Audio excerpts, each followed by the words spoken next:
Voting compulsory ಮಾಡ್ರಿ ಎಲ್ಲರೂ, because ಅದು it is betterment because of us. ನಮ್ ಚಲೋ ಸಂಬಂಧ ಎಲ್ಲಾ ಇದು ಪ್ರೊಸೆಸ್ ಇರತ್ತ. ಸೊ ಬೆಟರ್ ಎಲ್ರು ವೋಟ್ ಹಾಕ್ರಿ, ಬೆನಿಫಿಟ್ಸ್ ತೋರಿ ಎಲ್ಲಾರು. ಅವ್ರು ನಮ್ ಸಂಬಂಧ ಫಾರ್ ದ ಸೋಷಿಯಲ್ ಸರ್ವಿಸ್ ನಮ್ ಸಂಬಂಧ ಇಟ್ಟಿರ್ದಾರ ಎಲ್ಲಾರು. ಅದಕ್ಕೆ ಪ್ಲೀಸ್ ಎಲ್ರು ವೋಟ್ ಹಾಕ್ರಿ. Thank you. ಬಾಗಲಕೋಟೆ ಬಂದೆ 16 ವರ್ಷ ಆಯ್ತ್ರಿ. ಎವ್ರಿ ಇಯರ್ ಹಾಕಾಕತ್ತೇನ್ರಿ ನಾನು.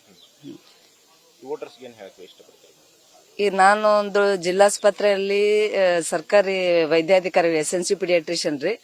ಇವತ್ತು ನಮಗೆ ರಜಾ ಕೊಟ್ಟಾರ, ಅದರಿಂದ ಅನುಕೂಲ ಆಗೈತಿ. ಸೊ ನಾವು ಯಾರೂನು ಮಿಸ್ ಮಾಡ್ಲಾರ್ದ ಹೆಂಗೋ ಕರ್ನಾಟಕ ಸರ್ಕಾರದವ್ರು ರಜಾ ಕೊಟ್ಟಾರ, ಪ್ರತಿಯೊಬ್ರು ಮಿಸ್ ಮಾಡ್ಲಾರ್ದಂಗ್ ಬಂದು ಓಟ್ ಹಾಕ್ರಿ ಅನ್ನೋದು ಹೇಳೋದು. ಅದೇ ನಮ್ದು ಎಲೆಕ್ಟೆಡ್ ರಿಪ್ರೆಸೆಂಟೇಟಿವ್ ಇಂದ ನಮ್ಮ ಬಾಗಲಕೋಟ್ ಇಂಪ್ರೂವ್ಮೆಂಟ್ ಆಗ್ತತೆ ಅಂದ್ರೆ ನಿಮ್ಮ ಅಚ್ಚುಮೆಚ್ಚಿನ ಅಭ್ಯರ್ಥಿಗೆ ಯಾರಿಗೆ ನೋಡ್ಕೊಂಡು ವಿಚಾರ ಮಾಡಿ ಓಟ್ ಹಾಕ್ರಿ, ಮಿಸ್ ಮಾಡಬೇಡಿ. ಡೆವಲಪ್ಮೆಂಟ್ ನೋಡ್ಕೊಂಡು ಓಟ್ ಹಾಕ್ಬೇಕು. ವೋಟ್ ಮಾಡೋದು ನಮ್ಮೆಲ್ಲರ ಜವಾಬ್ದಾರಿ. ಸೊ ಎಲ್ರು ಇವತ್ ಬಂದು ವೋಟಿಂಗ್ ಮಾಡ್ರಿ. ಬೆಳಗ್ಗೆ 7 ಗಂಟೆಗೆ ನಾನು ಬಂದು ಬೇಗನೆ ಮತದಾನ ಮಾಡಿದ್ದೀನಿ, ಬಿಸಿಲಾಗುತ್ತೆ ಅಂತ ಹೇಳಿ.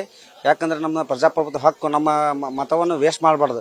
ಒಳ್ಳೆ ಅಭಿವೃದ್ಧಿ ಮತ್ತು ನೇರ ನುಡಿ ಇರುವಂತ ಒಳ್ಳೆ ನಾಯಕನನ್ನ ಆರಿಸಿರುವಂತ ಇದು ಒಂದು ಸಂದರ್ಭ.